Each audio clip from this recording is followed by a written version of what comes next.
So what do you do when you have an ad or ad campaign that isn't working? Oftentimes we hear my ads aren't working, my ad campaign isn't working.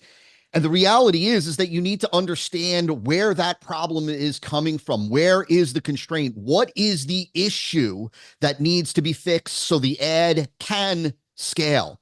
And here is the thing that we're going to really dive into. It's properly identifying whether the issue is on the cost side, on the media buying expense side, or whether the issue is on the value side, the value of a visitor, the value of a buyer. In other words, it's important for us to identify, in order to fix an ad campaign so that we can make it scalable, whether the problem is we're paying too much for the traffic or whether we're not collecting enough value from the buyer. And this is so critical. This is foundational to being able to scale a campaign, to fix a campaign, to scale a campaign, to identify the constraint, the real constraint in a campaign.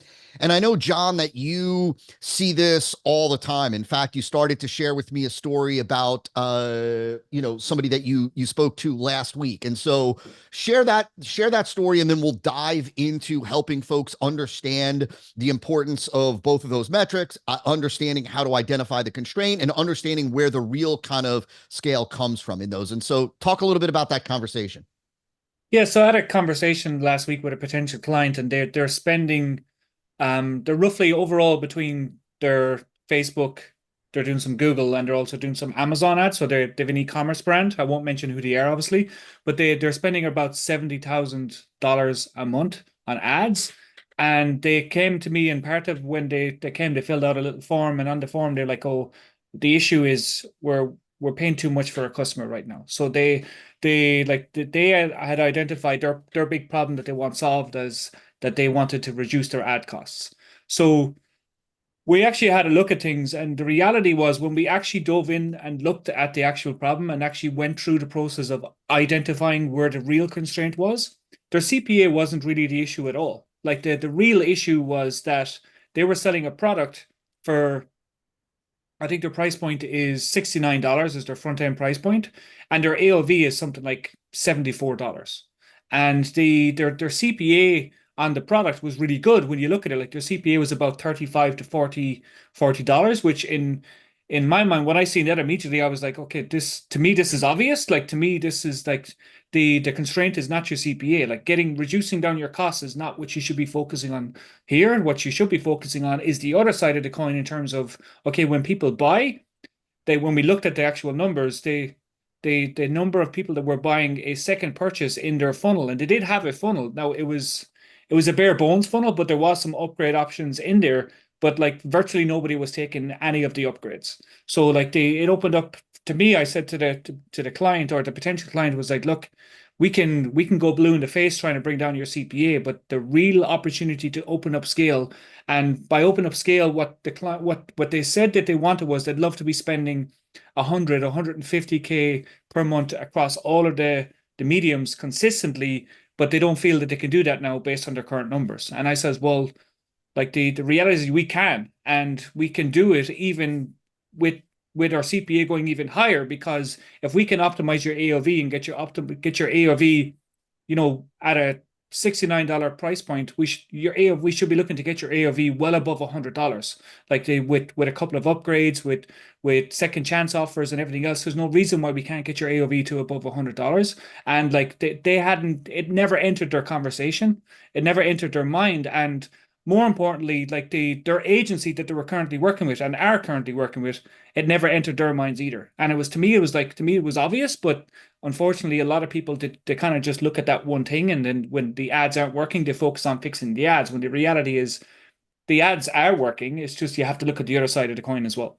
Okay, so there, I want to take a step back. So you shared a lot there, right? I want to get some foundational stuff out, and I want to make some really what I believe are critical points for folks to understand. So first and foremost, let's talk a little bit about, just to make sure that everybody's on the same page. So we're really talking about two financial metrics. We're not right now, we're talking about CPA and AOV. So first and foremost, we're not talking about marketing performance metrics like opt-in rate, sales conversion rate, order form completion rate, upsell take rate. We're not talking about the metrics related to how any step or stage in a campaign is working. We're talking about financial performance metrics. Specifically, in this case, the two metrics are CPA and AOV.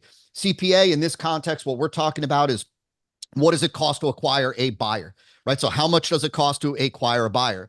And then AOV in this context, right? Average order value is we're talking about the average amount of money that a new buyer spends with you. So those two metrics are the metrics that we are talking about for everybody. Now, first and foremost, let me just say this, right? As an entrepreneur, as a marketer at heart, those are the only two metrics that I really care about when we are running a front end campaign and we're using paid media to drive the acquisition of buyers. Those are the only two metrics that matter to me, because those metrics and the difference between those two, right? Like CPA and AOV, or, let's say CPAs, let's say it costs us $100 to acquire a buyer and the buyer has an AOV of 100, meaning we're breaking even, we're acquiring buyers for free. Let's just say, just to keep the math real simple, right? That ultimately, those two metrics together and the ratio of those tell us whether a campaign is scalable. The marketing performance metrics, opt-in rate, sales conversion rate, order form completion rate, upsell take rate, bump take rate, all that kind of stuff, those do not tell you whether a campaign is viable or scalable. You could have metrics, performance metrics that are through the roof and be losing money like crazy. And you could have metrics that are seemingly below industry standards, and you could be making money hand over fist, right? And so the thing that I care about, and I always like to say, right, you can't deposit opt-in rate, you can't deposit sales conversion rate. What matters is the CPA to AOV ratio. And this goes back to something that I believe we talked about in one of our first calls, which is thinking like an investor, recognizing that the healthiest way to think about acquiring new buyers when you're using paid media is you're an investor, and you're investing in the acquisition of assets. Those assets, in our case, happen to be customers, clients, students, subscribers, buyers, whatever you call them in your particular business. And like any other investment we make, right, we want the value of our investment to be greater than the cost. We want the value of our investment to be better than to be higher than the cost. Now, the time frame that we're allotting for that to happen, that's a completely different conversation, likely for a different day. The thing is that what John is really talking about here is that what most folks immediately do and immediately jump to, and I want to unpack this a little bit, John, is they'll immediately go, well, we're paying too much for a buyer, right? And we want to reduce our acquisition costs. We want to reduce our CPA. And the very first question that I would always ask is, well, how are you determining that you are paying too much for a buyer? And right, in other words, are they paying too much for a buyer based on the cost of traffic? Like they're overpaying for media, they're overpaying per click, they're overpaying per visitor, right? Because their media, their ad creative is off the mark, their targeting is off the mark, right? Or are they making that decision that they're paying too much to acquire a buyer based on the current value of a buyer?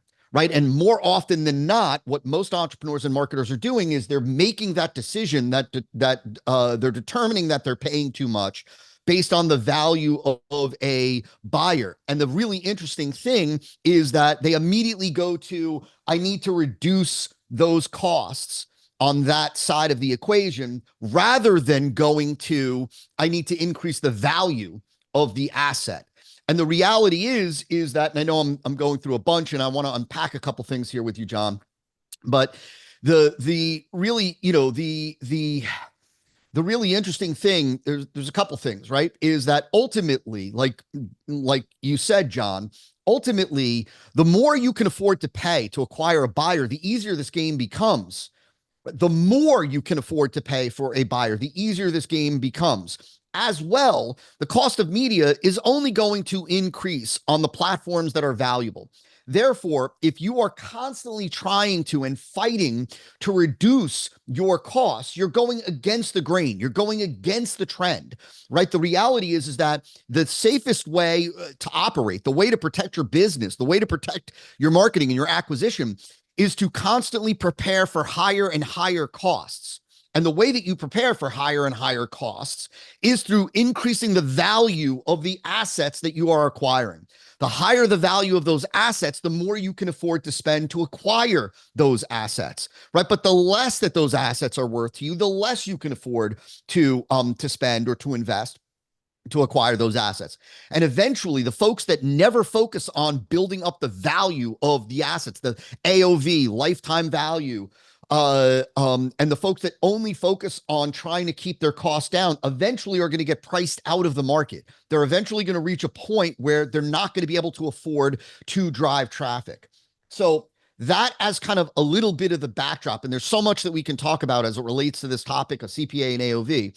You said, John, that you immediately realized when you were talking to this potential client that they thought, CPA was their issue, and you were immediately able to see that CPA was not the issue. How did you identify that CPA was not an issue, that it wasn't the issue for them, and that it was on the value side? So first and foremost, it comes back to like the when I had the initial conversation with the person, that the first one of the first things I asked him was, okay, so what is your current CPA, and what's the maximum you'd be willing to pay? And they didn't have they didn't have a strong reason why, or strong um like a strong answer to how they come up with their CPA number in the first place. They just decided that their price point is 69, so they'll half that, and they're willing to pay 35. And Right. So they then arbitrarily came up with a maximum allowable CPA, and they really had there was no very little thought was put justification. into it. Yeah. Okay, got it. It was basically, we'll half it, and that's the CPA. And then they were getting results at that level, but their spend has been capped for the last few months across the three mediums, some more so in other platforms than other. And like they were making decisions based on, you know, adjusting their budgets and the ad campaigns if it went up above this arbitrary number. So as they increase spend, it would go above the $35 CPA number. So they would either shut down the campaign, or they would bring spend back down until it came below.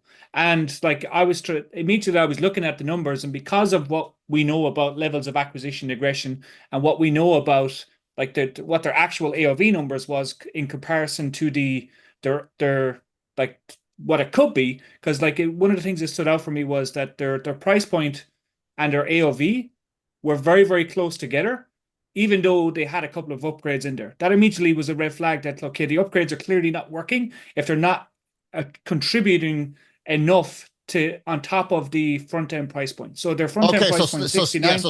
Yeah, I was going to say, so stop for 1 second. So, right, to make sure that everybody is following what it is that you're saying, and then let's give a little bit more of a specific here. So, when you have a funnel, and let's say you're selling your core product, the initial offer is $69, and you see that their AOV, let's say, is 79, let's say hypothetically, and they've got a bump offer, and they've got an upsell, and they've got, maybe a second upsell, let's say. So their core product is $69.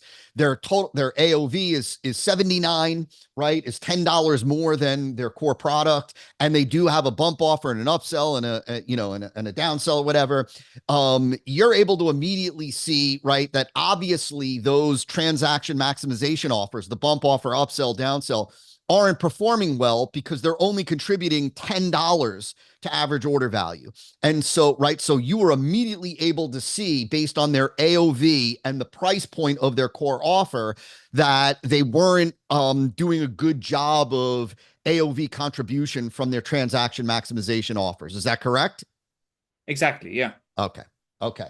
And so is there a number that you like to see from a campaign in terms of contribution, AOV contribution from the transaction maximization offers? So in other words, somebody out there, no doubt, is thinking to themselves, okay, John, so let's say I am selling a $69 core product. What should and I know this is a tough question to answer, but what should my AOV be, assuming that my transaction maximization offers are working well or reasonably well? How much, what should it be? So $69 core product, got these transaction maximization offers. What should my AOV be? I mean, like it is a difficult question to answer because obviously every funnel is different, every offer is different. But typically, I mean, I'd be like, I want to go back to the prerequisite before this after I answer the question. But like the Okay. typically, I would looking at around say, I mean, ideally for a $69 front end offer with say a bump and a an upsell or a transaction maximization offer, typically you're looking, I would like to see an additional 40 to 60% in and around that range on top of the front end price point. Yeah. If I'm not, well then chances are things aren't really fully optimized. But the other side of that is as well is that these days, because of the likes of all of the different funnel builders out there and everything else, and the fact that you can and add on all these bumps and upsells and everything else so easily, I think two things happen. One, that you add them easily and you don't put a lot of thought into them, so then like the results for them are not that great. Or B, you assume that you need all of these things when sometimes you might need them. Like my goal in a funnel when we're working with a client is not to have all of these offers in there just because everybody else has them. We have Right. the offers in there if we need to have them to get the result that we want to get. If we don't, if we can get away, if we get the result without those things, we don't put them in there. Like that's the bigger thing behind this. It's not do these things because you can. It's like, no, if we need our AOV to be at a certain level, we have to do what we have to do to get our AOV to that level. What that means, a bump or two bumps or three bumps or an upsell, two upsells or a downsell, whatever the case is. If there's no other way we can get the result economically, we have to add them in there. And if we do add them in there, we have to do our damnedest to make sure that we maximize them and we think through the offers strategically and we do whatever we can to make sure that we get the result that we want. And in Yeah, this well instance, said. because the $69 and I think it was $73, he said it was 73 or 74, like an additional $5 AOV contribution from a bump and an upsell, you might as well not have them because it's not going to make a difference. Right. So Yeah, well, really, really, man, well said. A couple things to just kind of piggyback on top of that, and then I know you had something else to add, and so I want to give you the chance to do that. So, and this is so important. So, look, I would say that the AOV contribution, right? As your core offer price point goes down or is lower, the AOV contribution from your transaction maximization offers, your bump, your upsell, your second upsell, your downsell, second chance offer, all these things that we put in place is going to be greater, or ultimately should be greater, right? Meaning that, right, if you're selling a very inexpensive core, front end offer, the majority of your AOV is ultimately going to come from the transaction maximization offers. So, and this is important.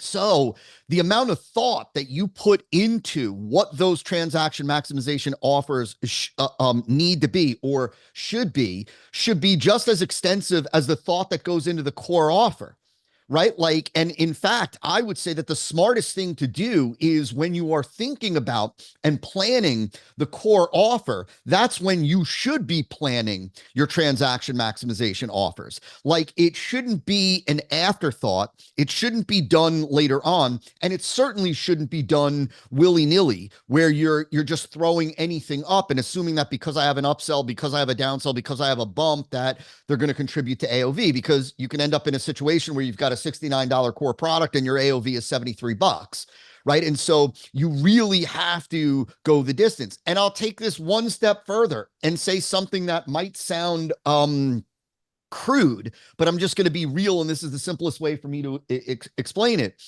That on a front end campaign, especially when you've got a lower ticket core offer, right? The reality is, like, one of the ways to really think about this is that core offer is there to really ultimately get the credit card, to get the purchase. I don't mean that we're not delivering value. I don't mean that we're not caring for people. I don't mean that we're not fulfilling on all of our promises. Of course, right? Like, everybody listening, watching this, you know me, right? And you know my heart, you know where I'm coming from with that. We need to deliver the goods. But in terms of the economics, right, that's to get the credit card. It's then the transaction maximization offers and sequence and process that's going to contribute the bulk of the AOV. And so that needs to be planned. It needs to be plotted. It needs to be strategic. It needs to be done with your full force, the same way that you approach the core offer. It's not an afterthought. You've got to look at your full funnel, and give your full energy to each of the steps, and recognize that it's one unit that is there to produce an average value for a buyer, right? It's not like so many people, right, John? They get caught up in the right, the core offer, and everything else becomes this secondary thing, when you need to look at the funnel as a whole, as a unit that is there to not only produce a buyer, but to produce a buyer that is worth a certain amount that is enough, right, for us to subsidize our acquisition costs. And so I know you had something else that you wanted to share, that you wanted to go back to. Yeah, and you kind of touched upon it. The other thing was that when I tried to be as calm about this as possible, when I grilled that person on the other numbers in their funnel, and I was like, okay, how much are the upgrades contributing to AOV? They defaulted to the conversion rate of the upsell instead of the how much it was actually contributing to AOV. And I think a lot of people will look at, oh, my upsell's converting at 15%. So what does that mean? Like, what does that actually mean? Like, how much is it actually contributing to AOV? And I think if we can help people make that distinction today, that'd be super helpful. Like to explain to them exactly, okay, what it actually means to calculate AOV contribution versus how much your upsell is actually converting. Because a lot of people can get lost in conversion rates, as you know. Yeah, okay. And so let's break that down quickly. First and foremost, I think, right? I think you're so spot on. I in terms of folks really looking at and judging the effectiveness of a campaign based on marketing performance metrics. In other words, they'll use, again, like, how well is this campaign performing based on it? The opt-in rate is great, the sales conversion rate is great, the order form completion rate is great. Like, they're looking at marketing performance metrics, which are really metrics that are there to tell us how well or poorly a particular step or stage of the funnel is functioning, but they're not there to tell us the viability of the campaign or the scalability of the campaign. And so they tend to apply that same thinking with the transaction maximization offers. They look at what's the take rate or the conversion rate on an upsell, on a bump offer. And what we do, and what smart marketers and entrepreneurs do, is recognize that the value comes from the impact on the increase in AOV when it comes to the transaction maximization offers. In other words, what we care about is not what percentage of people take advantage of it, but what we care about is how much money does it add to the average transaction value. And so let's look at this for 1 second, and let's try to keep the math real simple without having something to show on the screen. And so let's say we are at let's say we're selling a $20, we've got a $20 upsell. I'm just to try to keep things real simple. We've got a $20 upsell, and we've got a 20%, again, just to keep things real simple, we've got a 20% take rate, conversion rate on that. So we've got a $20 upsell, and we've got a 20% take rate. 20% of buyers take advantage of that upsell. Well, the way that you determine average order value contribution is we take that $20 and we multiply it by 20%. In this case, that is $4. That means that having that $20 upsell there is worth $4 to the AOV, meaning it adds $4 to the average order value across the board. Now, the average order value, the average amount of money that a buyer spends, is increased by $4 because we've got this $20 upsell that's converting at 20%. Well, now let's just, again, just to keep the math real simple, now let's say we've got a $100 upsell. We run a test, and we price it at $100, let's say, and we cut the take rate, we cut the conversion rate in half. It goes down to 10%.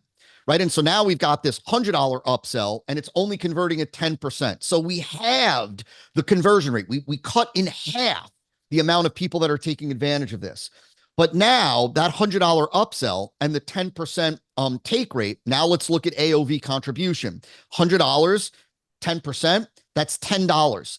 That upsell, that $100 upsell with half the conversion rate is worth more than double the original upsell. The original upsell was $20 at 20%, contributing $4 to AOV. The $100 upsell at 10% is converting $10 of AOV. That means that that upsell, even though it's half the conversion rate, is contributing $10 to average order value, whereas the other one at double the conversion rate is only contributing $4.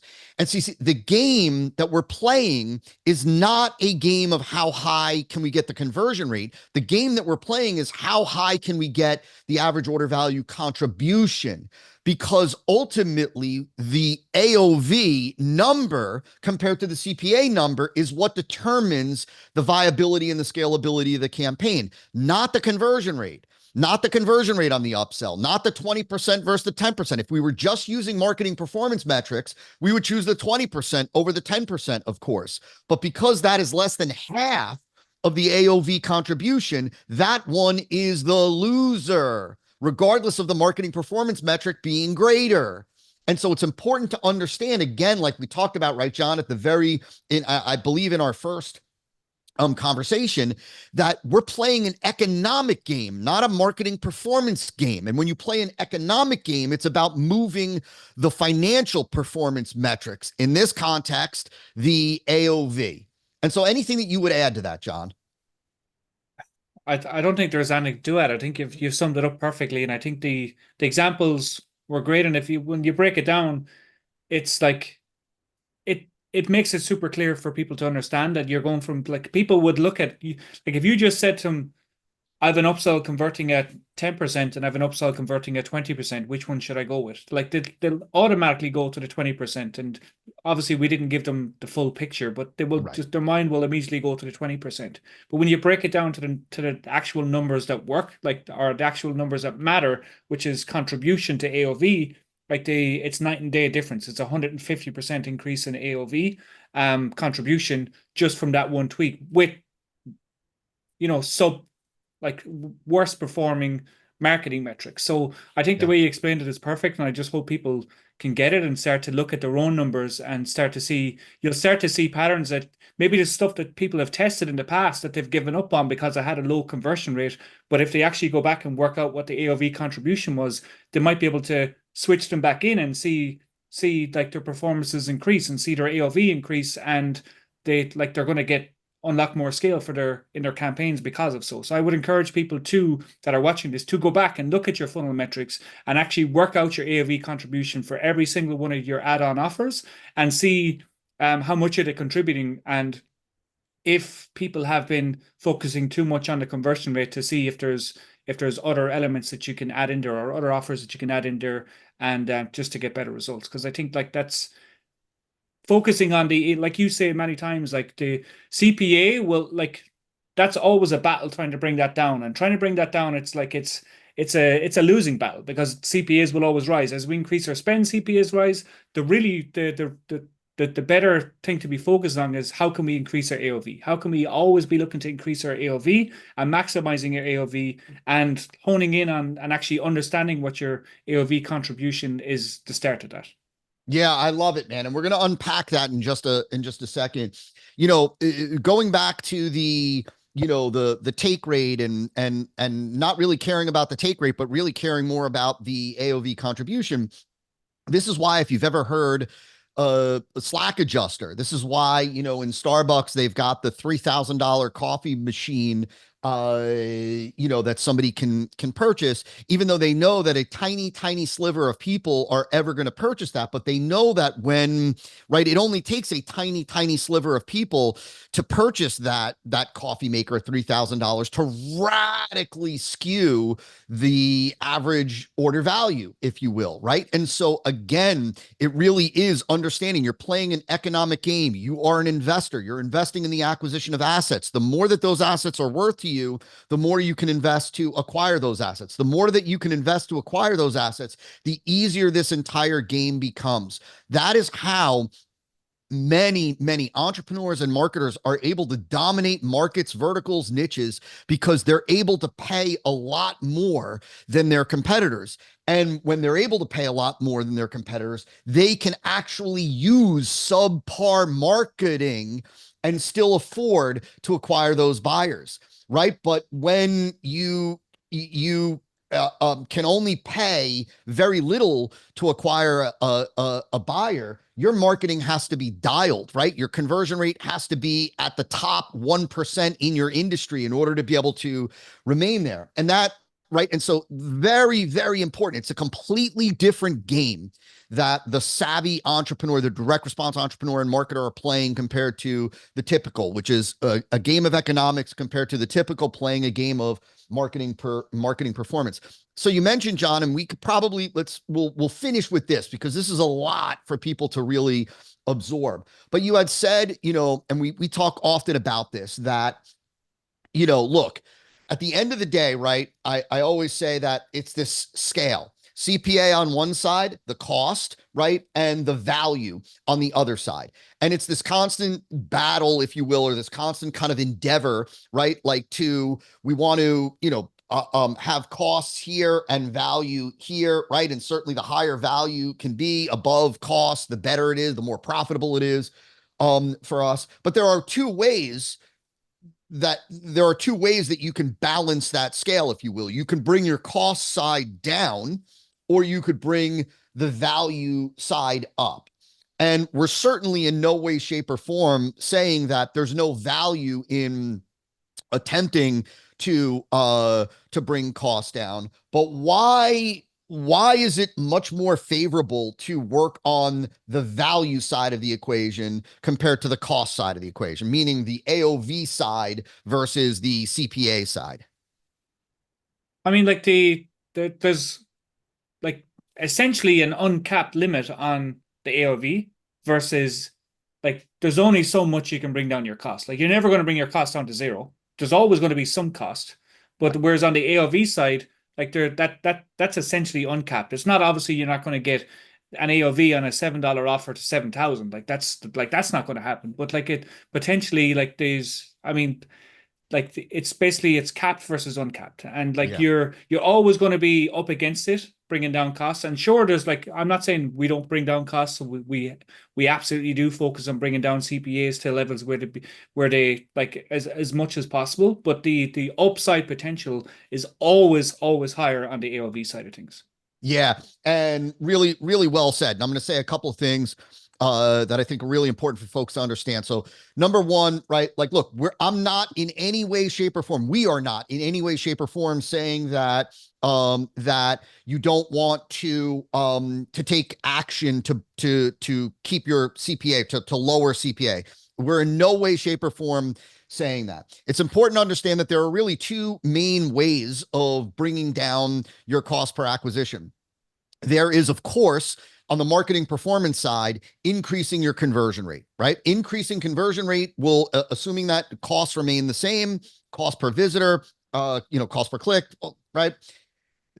Increasing sales conversion rate will bring down your cost per acquisition. If you go from 1% to 2%, right, which is a doubling of your sales conversion rate, you're halving your CPA. If you go from acquiring 10 buyers to acquiring, 20 buyers, you have your CPA. The thing to really understand is that is the hardest metric to move significantly. Like you had mentioned once before, John, on a prior call, right? Going from 1% to 2% is not a 1% increase. You're doubling sales conversion rate. And so, right, going from 2% to 4%, right? That's not a 2% move. That is doubling sales conversion rate. And that is the hardest metric to to move. It's the hardest metric to move, of course, because what we're talking about is converting prospects, non-buyers, into buyers. And so it is the toughest metric to move. So you've got sales conversion rate. The other one that you've got, which we began to really touch on last week, is creative, right? Is creative in your media buying. And so, right, like, and which we're not even going to go back into that now. I know there's a whole bunch for us to talk about additional stuff, and we will on a future call together, right? But is creative, right? And so you, with the right creative, you certainly can bring down your cost per visitor. And ultimately then, right, you bring down your cost per visitor, you're bringing down your cost per acquisition, assuming that all the performance metrics hold. But like John, you said, there's only so much that you can bring down your costs. You're going against the trend of valuable platforms. And right. And on the value side, you have, like you said, it's uncapped. Not only is it easier to move the AOV compared to the sales conversion rate, right? It's easier to move AOV because you're talking about now putting out additional offers in front of buyers, people that have purchased the core offer. So now you're talking about working with buyers compared to sales conversion rate, which is working with prospects. You also have two things on your side, on the AOV side or the value side. Number one, you've got, there is no cap, right? And so while, there's a reasonable amount, like you said, 7,000, we're not going to go from a $7 core offer to a $7,000 AOV. Excuse me.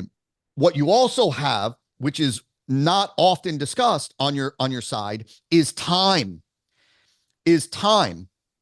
Meaning that, right, that we've got time to bring, we've got day one, day after they become a buyer, if we wanted to, if we're talking about, let's say, level 3 of acquisition aggression going negative on the front, we've got time. We've got the ability to put out a second offer and a third offer and a fourth offer. And right, we've got the ability to go out a week, to go out 2 weeks, to go out 3 weeks, to go out 4 weeks. Or if you're like an Agora, right, to go out 6 months or 8 months and with multiple offers to bring in the money.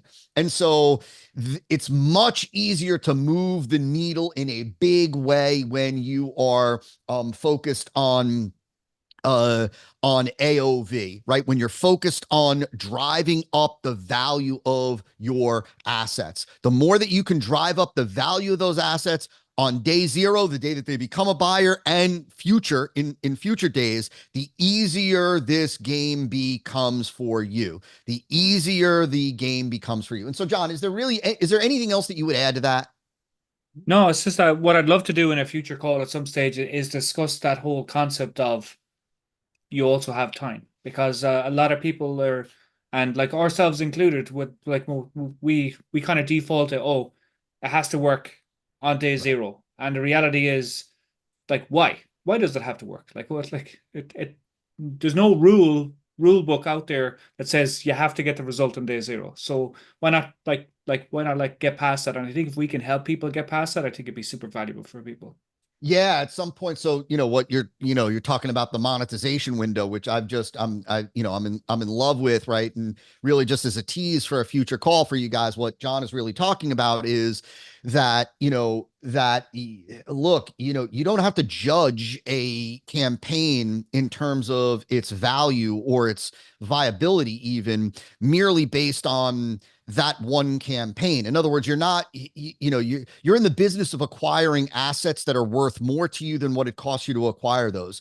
That doesn't mean that you're in the business of having to make that work with a single marketing campaign, right? There's no rule that says that can only work with a single marketing campaign. And yet everybody judges their performance based on, or typically most people base they judge their performance based on how well is this campaign working. Well, your business isn't, right? Your business is hopefully made up of multiple campaigns. And so there's no rule that says that you have to rely on one campaign to make that CPA to AOV ratio work, right? There's no rule that says you've got to look at the value of a customer solely on day zero. Why can't you look at the value of that customer on day 7 or day 14 or day 21 or day 30? In fact, I'll go as far as to say that that's exactly how most of the biggest and best direct response driven entrepreneurs and marketers operate, right? They understand that the longer the time frame that I can use, right, the more to my advantage it is. Right. If you're going up against somebody that they have to make this work on day zero and I have 30 days to make this work, well, man, I just slanted the entire game in my favor. And what we're talking about is slanting the economic game in our favor. And so, very cool. You know, let's just wrap. And I want to give you the final word as as the wizard on the call here, right? But I think, man, you've really done a tremendous job over the last handful of weeks of really getting people to understand the the importance and role of economics in this, the mindset related to economics, to understanding the metrics that are critical to making paid media work, to understanding the different components that go into. We talked about early on the three legs, and if you don't know what I'm referring to, you can go back and watch the first, I believe, our prior calls together. And last week talking about the creative. And so any final word for today, man? I would just encourage people to, like I said, to go back and to look at their current funnels that they're running paid media to, and like if they don't know what their AOV contribution is for each of the add-on offers, to actually look at them and to figure them out and make a decision on whether or not they could be improved, not based on the conversion rate, but based on how much it's actually contributing to AOV. I think if people do that, there'd be a few light bulb moments for people, and like they'd probably see that there's definitely room for improvement here, or they may see that they've been making decisions based on conversion rate instead of making a decision based on AOV contribution. So like I would encourage people to go do that, and if they do that, um, I think their eyes might light up. Well said. All right. Awesome. Amazing call, dude. As usual, excited for next week. Maybe next week, maybe we'll get into the monetization window and really unpack that a little bit. Great stuff, man. And so we'll see you guys and gals next week.